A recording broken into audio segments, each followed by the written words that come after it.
The WWE Universe was not prepared for the moment the atmosphere in the arena completely shifted.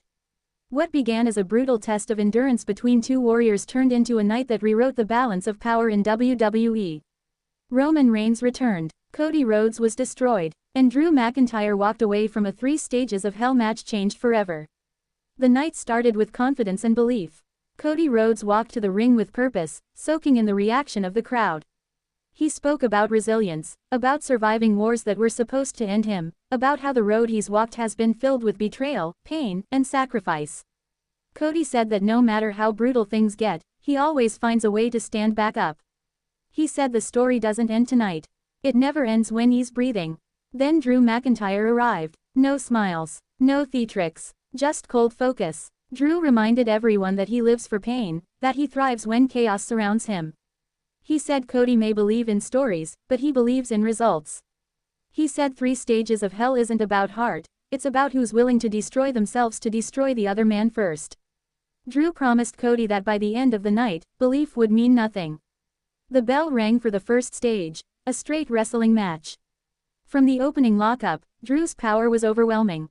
He muscled Cody into corners, delivered punishing chops that echoed through the arena, and grounded him with relentless pressure. Cody struggled early, but adjusted quickly, targeting Drew's legs, using speed, rolling out of danger whenever possible.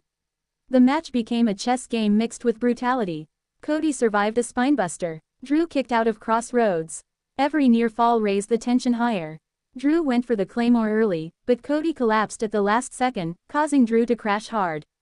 Cody capitalized immediately, chaining offense together, landing a disaster kick, then catching Drew off guard with a sudden roll-up. 1, 2, 3, Cody stole the first fall. Drew sat up slowly, eyes burning. This wasn't anger yet, this was realization. The second stage was announced. Street fight. Everything changed. Drew exploded. He dragged Cody out of the ring, throwing him into barricades, smashing his back with steel chairs, whipping him repeatedly with a kendo stick. Cody's ribs were targeted mercilessly. Drew slammed him onto the announce table, then into the steel steps.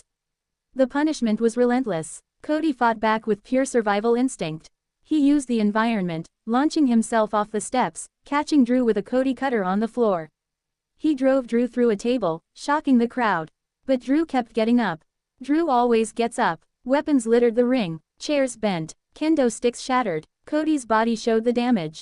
Drew lined up another claymore, this time driving Cody's head through a steel chair. 1, 2, 3, the score was tied. 1 fall each. The arena buzzed with anticipation as the final stage loomed. Both men were exhausted, bruised, bleeding, and then something felt off. The lights flickered, confusion spread, the crowd murmured, then silence. Roman Reigns' music hit, the reaction was instant chaos. Roman Reigns walked out slowly, methodically, his eyes never leaving the ring. Paul Heyman followed, his face almost reverent. Roman didn't look like a man returning to reclaim a spot. He looked like a man returning to reclaim control. Cody staggered to his feet, disbelief written across his face. This was the man who haunted his biggest failures. Drew McIntyre stood in the corner, watching closely, calculating. Roman stepped into the ring. No words, just violence. A Superman punch dropped Cody instantly. The crowd gasped. Roman followed with a spear that folded Cody in half. Drew didn't intervene. He watched. He understood. This wasn't interference. This was alignment. Roman turned slowly toward Drew. The tension was suffocating. Then Roman nodded. Drew nodded back. The third stage was announced. Hell in a Cell. The steel structure lowered as Roman dragged Cody's broken body back into the ring. Drew followed. Roman stayed outside, pacing like a general overseeing a war he had just tilted. Inside the cell, Drew unleashed hell. Cody was thrown into the steel repeatedly. His face scraped against the chain walls. Drew powerbombed him into the cell, then again into the corner. Cody tried to fight back, landing strikes, landing Crossroads once, twice, but his body failed him. The damage from Roman's attack had changed everything. Roman circled the cell, shouting commands, reminding Drew who this was about. Dominance, control, erasing Cody Rhodes. Cody climbed the cell wall, desperation in every movement. Drew followed. At the top, they traded punches, blood dripping, hands shaking. Cody almost knocked Drew off, but Drew grabbed him, headbutting him, sending Cody crashing back into the ring. The sound echoed. Drew climbed down slowly, lined up the claymore, and struck with everything he had left.